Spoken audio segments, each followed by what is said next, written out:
যুবকরা তোমরা বেশি বেশি ফেসবুকে মেয়েদেরকে ধর্ম শিখাও, কেমন? আরে কি বলো, পাগল লাগে? ফজরের জায়গা ওদেরকে। কারা কারা মেয়েদেরকে ফজরের জায়গায় ভালো কাজটা করো, হাত তোলো।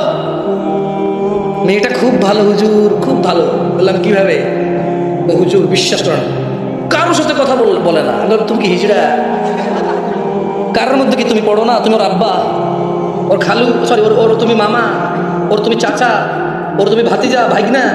না হুজুর না। তো কারোর সাথে কথা বলো না। তুমি কি? তুমি কি ওই কারোর মধ্যে না?